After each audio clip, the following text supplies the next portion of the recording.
چیدہ چیزیں جو آئی ہیں کہ چیف جسٹس کی تقرری 3 سال کی مدت کے لیے ہوگی. چیف جسٹس 3 سال کی مدت پوری کر کے ریٹائر ہو جائیں گے چاہے کہ ان کی عمر ریٹائرمنٹ کی نہ ہو. آرٹیکل 184 میں ترمیم کے تحت سپریم کورٹ سے دائر درخواست کے دائرہ کار سے باہر کوئی حکم جاری نہیں کیا جائے گا. اس کے علاوہ جناب حکومت آئینی عدالت یا سپریم کورٹ کا آئینی ڈویژن بنانے سے بھی پیچھے ہٹ گئی ہے. سپریم کورٹ میں آئینی مقدمات کے لیے آئینی بینچز بنانے کی تجویز دی گئی ہے. آرٹیکل 191 کا اضافہ کر کے آئینی بینچ بنانے کا اختیار جوڈیشل کمیشن کو دینے کی تجویز دے دی گئی ہے. سپریم کورٹ کے آئینی بینچ کی تشکیل اور مدت کا تعین جوڈیشل کمیشن کرے گا. آئینی بینچز کو آرٹیکل 184 کے تحت سپریم کورٹ کے اصل اختیارات حاصل ہوں گے.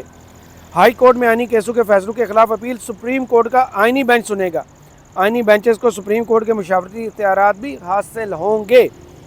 آئینی مقدمات کم از کم 5 رکنی آئینی بینچ سنے گا. بینچوں کی تشکیل آئینی بینچز کے لیے نامزد ججوں میں سے 3 سینئر جج کریں گے. آئینی ترمیم کی منظوری کے بعد سپریم کورٹ میں دائر تمام آئینی کیس اور اپیلیں آئینی بینچ کو منتقل ہو جائیں گی. جناب جب یہ حکومتی بینچز بیٹھ کے یہ فیصلہ فرما رہے تھے وہاں عامر ڈوگر صاحب بھی بیٹھے ہوئے تھے.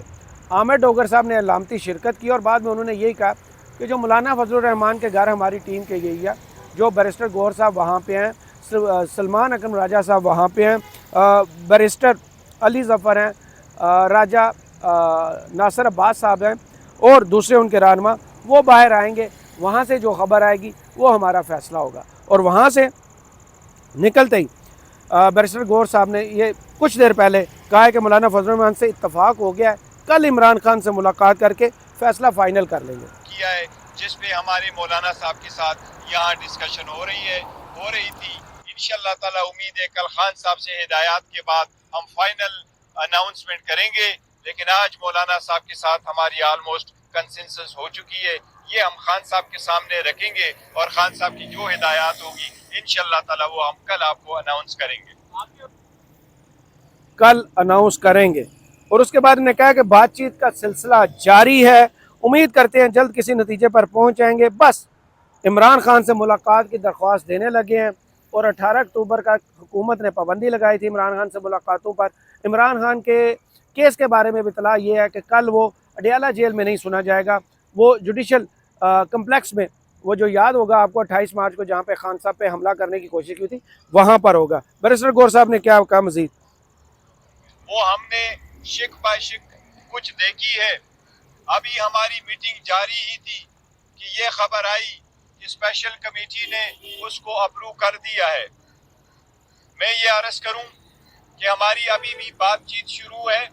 انشاءاللہ تعالیٰ کسی نتیجے پہ بہت جلد ہم پہنچ جائیں گے.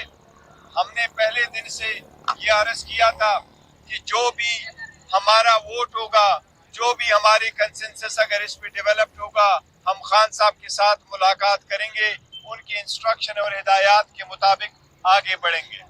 انشاءاللہ تعالی آج ہم درخواست گزاریں گے کیونکہ خان صاحب کے ساتھ بڑے عرصہ سے تقریباً 2 ہفتوں سے زیادہ عرصہ ہو گیا کہ ملاقات نہیں کرنے دی جا رہی ہے. ملاقات نہیں کرنے دی جا رہی, 2 ہفتوں سے زیادہ کا ٹائم ہو گیا اور بال واپس چلے گیا اڈیالہ جیل کے اندر.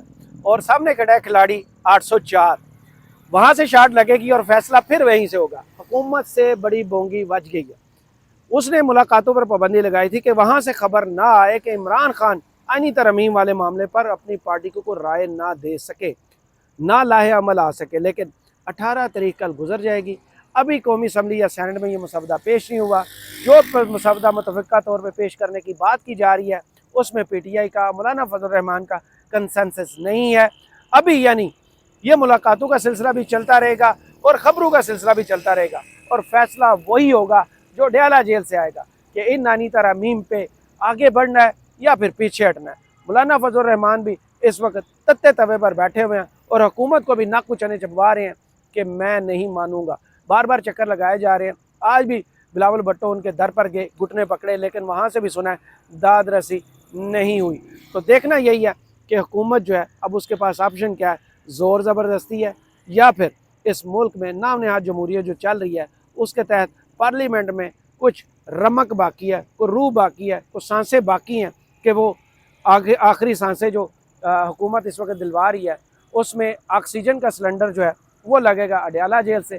ہم بھی دیکھتے ہیں، آپ بھی دیکھیں، اور آنے والی صورتحال سے آپ کو مزید اپڈیٹ کریں گے۔ کرامت مغل کو اس ویڈیو سے اجازت دیجیے اور کمنٹس باکس میں ضرور بتائیے گا ویڈیو آپ کو کیسی لگی۔ اللہ حافظ۔